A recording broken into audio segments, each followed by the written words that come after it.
반갑습니다. 4월 19일 화요일 큐티 스케치 시간입니다. 오늘 본문은 에스라 8장 21절부터 36절까지의 말씀입니다. 오늘 본문은 이렇게 시작합니다.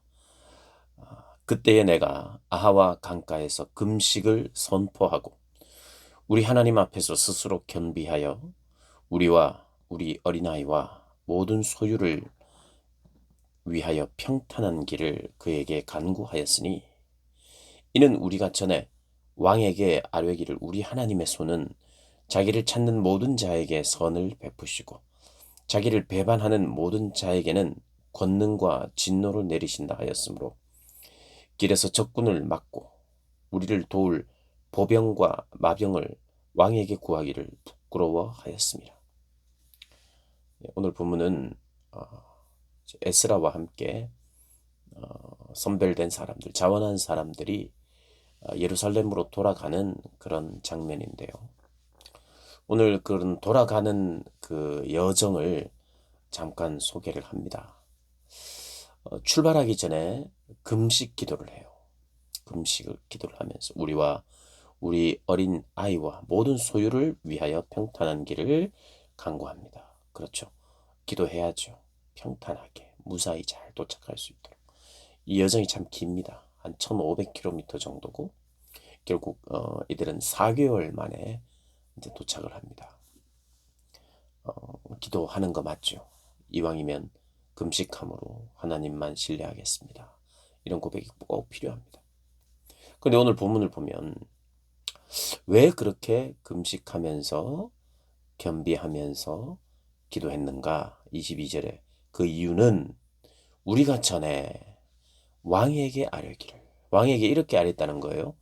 우리 하나님의 손은 자기를 찾는 모든 자에게 선을 베푸시고 자기를 배반하는 모든 자에게는 권능과 진노를 내리신다 했기 때문에 그래서 이 길이 험난하고 거기는 도둑들도 있고 이 대적들이 있어서 이 사람을 뭐 죽이기도 하고 결국 물건을 탈취하기도 하고 이런 일들이 있었기 때문에 병사들을 보호를 받으면 뭐 좋죠. 받을 수도 있어요.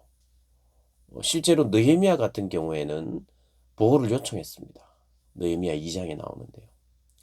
에스라는 요청하는 것을 부끄럽게 여겼다고 해요. 우리가 하나님을 전적으로 의지한다는 것, 그러면 사람의 손은 전혀 빌리지 않아야 되느냐? 사람의 도움은 전혀 받아야 되지 않느냐? 어, 하나님이 꼭 그걸 원하실 때도 있는 것 같고요.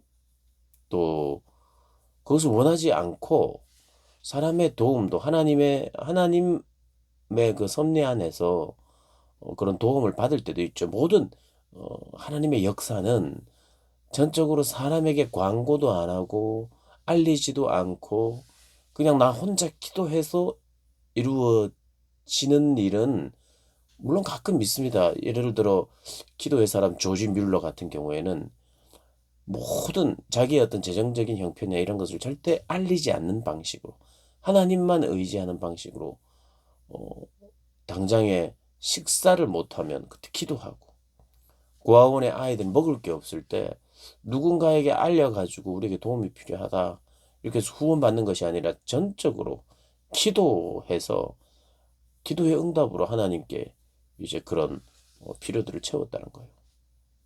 근데 우리가 그래서 성경을 자세히 보고 또 성경 전체 다양하게 봐야 됩니다. 오늘 같은 본문을 볼 때 우리가 이런 생각을 할 수 있어요. 그래, 사람을 의지하지 않고 하나님만 의지해야 된다. 그래서 에스라처럼 하나님만 의지하자. 그 뭐 틀린 말도 아니고 우리가 그것을 구해야 되는 말이 맞아요. 그런데 하나님을 전적으로 신뢰한다는 것이 어디까지입니까?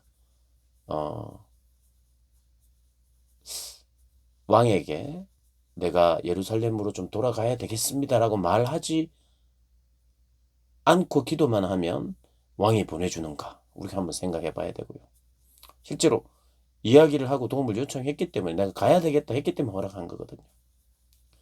그리고 두 번째는 군인은 요청하지 않았지만 왕도 왕이 준 그 쉽게 말하면 돈은 받았어요. 성전 지으라고 하는. 여기 보면 아, 25절에요. 그들에게 이제 출발하는 이스라엘 백성들에게죠. 왕과 모사들과 방백들 그리고 그곳에 사는 이스라엘 무리 떠나지 않는 이스라엘 무리들이 우리 하나님의 성전을 위하여 은금 그릇들을 달아서 주었다. 이렇게 쉽게 말하면 그곳에서 사용할 수 있는 하나님의 성전 그리고 율법을 가르치고 신앙생활 하는데 도움이 되도록 재정적인 후원이 있었다는 거예요. 이 이방 왕에게 어떻게 생각하면 어, 군사적인 요청을 하는 것은 부끄러운 것인데 어, 그들로부터 물질을 받는 것 이것은 또 괜찮은 일인가요? 우리 생각할 수 있는 거죠. 하나님 의지한다는 것은 사람을 의지하지 않는 것이라고 이걸 어떻게 단정적으로 절대 사람에게는 알리면 안 된다. 하나님이 원하시는 게 이런 것이냐? 그렇지 않다는 거예요. 본문마다 강조점이 있다는 거예요. 그러니까 우리가 당장 이 본문 안에서도 내가 이 부분을 보고 그래 하나님만 의지해야지 병사들이나 군사력이나 이런 요청을 하지 않아야지 라고 하면 참 맞는 것 같고 그런데 그 기준이 애매하고 당장 에스라 느헤미야는 동시대 사람인데 느헤미야는 또 느헤미야도 느헤미야대로 하나님 앞에 헌신한 사람이고 자기의 것을 희생하고 믿음으로 예루살렘으로 오는 사람인데 그때는 또 군사적 요청을 했단 말이죠. 이것을 볼 때 이게 에스라의 믿음이 더 좋다. 이렇게 할 수 있는 부분이 아니라는 거예요. 우리의 삶 속에서도 사람들에게 알리는 것이 조지 뮬러처럼 해야 되는 게 그게 진짜 신앙생활이다. 이렇게 단정할 수 없는 거예요. 물론 우리가 우리 자신의 모습, 내가 사람을 의지하는가 하나님을 의지하는가에 대한 그런 질문들은 계속해야 돼요. 그래서 이 성경을 통해서 무조건 이래야 된다.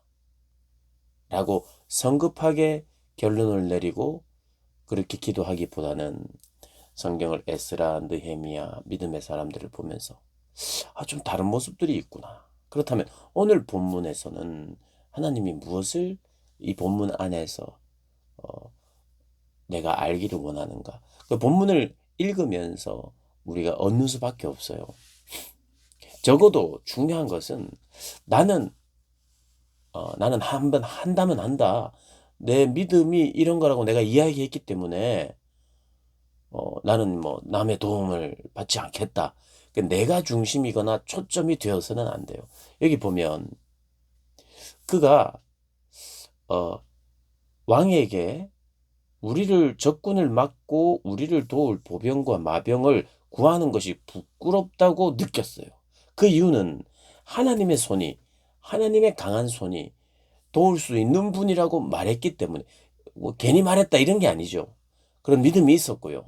이것을 통해서 하나님 더 영광 받으시고 실제로 도울 보병과 적군을 막을 병사들보다 하나님의 손이 더 강하다는 것에 대한 믿음을 하나님이 또 요구했을 수 있고 이 상황적으로 그의 믿음을 그건 에스라의 판단이고 하나님과의 교제 안에서 있는 판단이죠. 그래서 이것을 천편일률적으로 이런 상황에서는 무조건 하나님만 의지해야 되고 이런 상황에서 응답받기 위해서는 무조건 금식을 해야 되고 이렇게 성경을 접근하면 당장 에스라 느헤미야 보다가 이게 뭐지? 하는 그런 어려움에 봉착하게 되어 있습니다. 그래서 우리가 어떤 신앙생활을 함에 있어서도 거봐 에스라처럼 이렇게 해야지 절대로 의지하면 안 돼. 그럼 의지하면 안 됩니다. 사람을 의지해서도 안 돼요. 사람의 도움의 손길을 하나님이 허락하실 때가 있는데 그래서 기본적인 우리의 원칙은 사람을 의지하지 않고 하나님만 의지해야 되는 게 맞는데 그것이 드러나는 형식은 때때로 왕의 도움도 있고 물질적인 어떤 부분은 그 도움을 하나님의 폭로로 내가 받아들이지만 또 어떤 부분은 반드시 하나님만을 의지하면서 내가 다른 도움을 구하지 않는 영역이 있어야 되는 거예요. 그 이유는 너무 케이스가 다양하기 때문에. 그러나 적어도 우리가 내가 사람을 의지하지 아니하고 하나님을 의지해야 되는 믿음 안에서 분별하면서 케이스마다 조금씩 다른, 그리고 강조점이 조금씩 다른, 그리고 우리의 삶에서도 하나님이 요구하시는 것이 그냥 내 신앙생활이, 나는 신앙이란 걸 이렇게 생각하기 때문에 나는 무조건 이렇게만 한다 라는 입장을 고수하면서 그렇게 신앙생활을 하는 것은 아니다.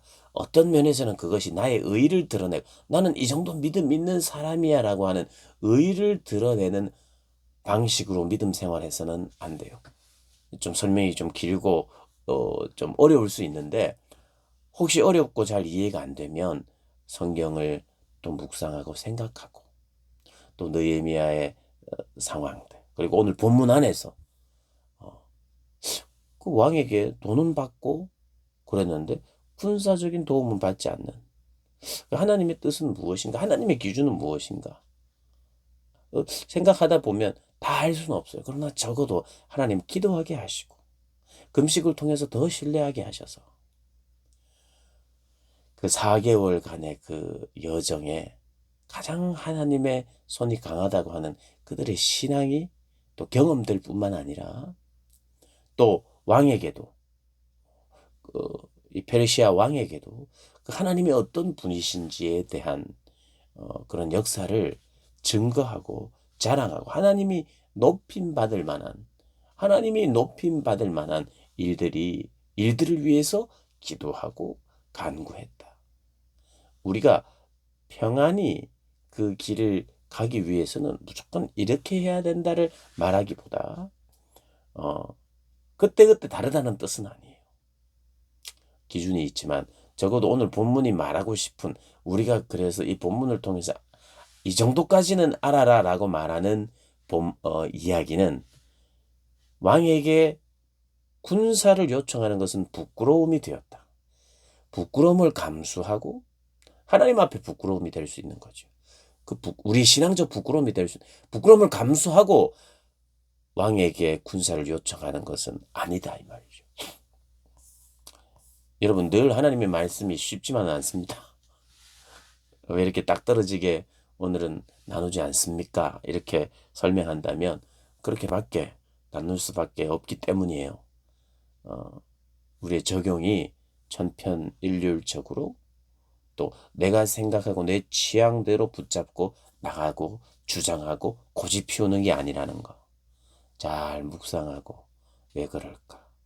오늘은요, 저도 더 묵상하고 또 내일 또 묵상하다가 오늘 같은 본문이 더 풀리기도 하고 그런 거죠. 그래요. 결국엔 하나님의 앞에 금식하고 진행했던 일들이 무사히 도착을 해서 무사히 하나님께 영광을 돌리게 됩니다. 31절에 보니까 첫째 달 12일에 우리가 아하와 강을 떠나 예루살렘으로 갈새 우리 하나님의 손이 우리를 도우사 대적과 길에 매복한 자의 손에서 건지시니라. 이에 예루살렘에 이르러 거기서 3일간 머물고. 여러분, 결국 하나님의 도우심의 손길, 그것을 경험하게 됩니다. 경험하게 되는 그런 자리까지 갈 때 있었던 상황들을 여러분도 묵상하시면서 나에게 이 시점에서 필요한 믿음의 분량, 그리고 붙잡아야 될 믿음의 약속 무엇인지 여러분 바라보시면서 구하고 그 응답의 경험을 하는 복된 여러분들 되시기를 주님의 이름으로 축복합니다.